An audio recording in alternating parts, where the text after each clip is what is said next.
안녕하세요. 혹시 직장 동료랑 좀 불편한 대화를 하고 나서 하루 종일 막 신경 쓰이고 그랬던 적 다들 한 번쯤 있으시죠? 오늘은 바로 그 갈등을 협력의 에너지로 바꾸는 아주 강력한 소통 기술을 제대로 파헤쳐 보겠습니다. 동료랑 의견이 딱 부딪혔을 때, 아니면 갈등이 생겼을 때 우리는 보통 어떻게 대처할까요?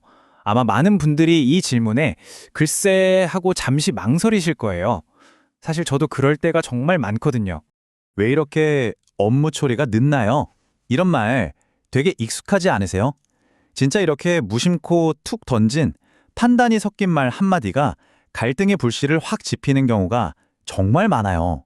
이 말을 듣는 순간 상대방 마음속에는 이미 단단한 방어벽이 딱 세워지기 시작하는 거죠. 근데 사실 생각해보면 서로 다른 사람들이 모여서 일하는 조직에서 갈등이 생기는 건 어쩌면 너무나 당연한 일이에요.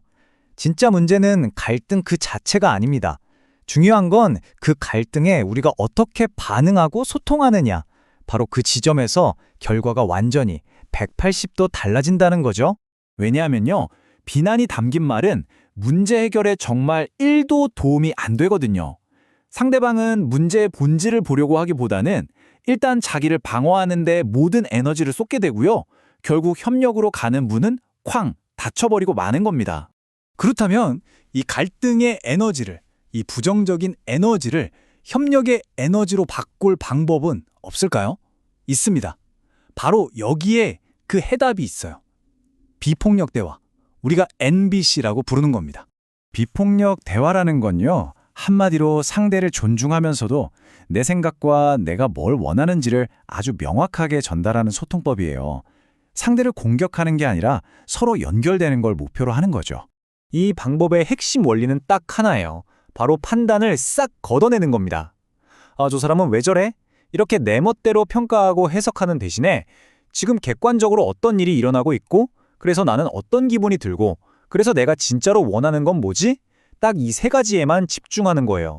자, 그럼 이제부터 이 비폭력 대화를 실제로 어떻게 써먹을 수 있는지 아주 간단하면서도 정말 실용적인 4단계 방법을 하나씩 짚어보겠습니다.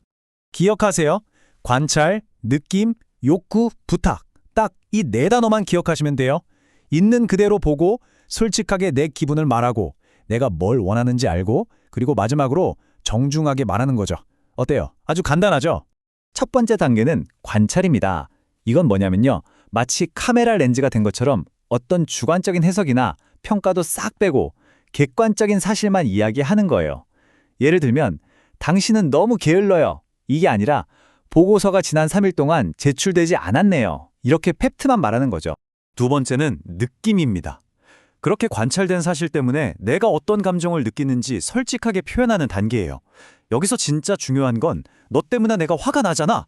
이게 아니에요. 나는 지금 좀 걱정이 되네요. 이렇게 내 감정의 주인이 나라는 걸 분명히 하는 겁니다. 세 번째 단계는 바로 욕구를 참는 겁니다. 우리가 느끼는 모든 감정은요, 사실 신호등 같은 거예요. 나 지금 뭔가 필요한 게 충족되지 않았어 하는 신호죠. 제가 아까 왜 걱정이 된다고 했을까요? 그 마음속을 들여다보면 바로 효율적으로 협업하고 싶다, 업무가 차질 없이 진행됐으면 좋겠다는 저의 중요한 욕구가 숨어 있었던 거죠. 그리고 대망의 마지막 네 번째 단계는 부탁입니다. 내 욕구를 채우기 위해서 상대방이 해줬으면 하는 행동을 아주 구체적으로 그리고 긍정적인 표현으로 요청하는 거죠. 여기서 핵심은 이거 하세요 하는 강요나 명령이 아니라 상대방에게 아니요 라고 말할 수 있는 선택권을 주는 진짜 부탁이어야 한다는 거예요. 그래야 상대방의 마음도 움직이니까요. 자, 이 화면을 한번 보세요. 정말 극명한 차이가 보이죠?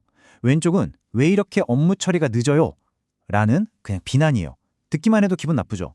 자, 그런데 오른쪽은 어떤가요? 지난 4일간 보고서가 전달되지 않은 걸 확인했어요. 관찰. 프로젝트 일정에 차질이 생길까 봐 걱정이 됩니다. 느낌. 저는 업무의 효율적인 협업을 중요하게 생각하거든요. 욕구.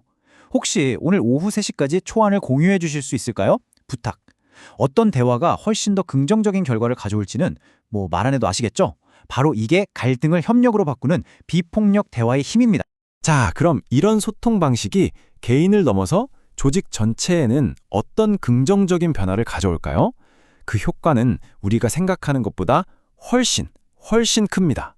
비폭력 대화가 우리 조직의 문화로 자리 잡잖아요. 그러면 구성원들은 내가 이런 말을 해도 비난받지 않겠구나 하는 심리적 안정감을 느끼게 돼요. 그럼 어떨까요? 당연히 자기 의견을 자유롭게 이야기하게 되고요. 바로 이 안정감이 창의성과 생산성을 폭발시키는 가장 중요한 토대가 되는 겁니다.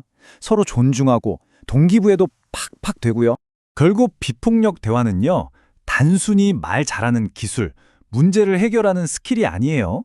이건 상호 존중이라는 튼튼한 토양 위에 우리 조직이 계속해서 성장할 수 있도록 영양분을 공급하는 가장 근본적인 밑거름 같은 거라고 할 수 있습니다. 물론 이런 소통 방식이 하루아침에 막 몸에 배지는 않겠죠. 꾸준한 연습과 의식적인 노력이 분명 필요합니다. 하지만 중요한 건 오늘부터 아주 작은 변화를 시작할 수는 있다는 거예요. 이 말을 꼭 기억해 주셨으면 좋겠어요. 갈등은 더 이상 걸림돌이 아닌 혁신의 디딤돌이 될 것이다. 우리가 소통하는 방식을 바꾸는 바로 그 순간 우리를 괴롭히던 그 골치 아픈 갈등이 오히려 우리 팀을 한 단계 더 성장시키는 정말 멋진 기회로 바뀔 수 있다는 뜻입니다. 그러니까 오늘 하루 동료에게 강요나 비난 대신 여러분의 진심을 담아서 부탁 하나를 건네보는 건 어떨까요? 그 작은 시도 하나가 우리 팀, 우리 회사의 문화를 바꾸는 정말 위대한 첫걸음이 될지도 모릅니다.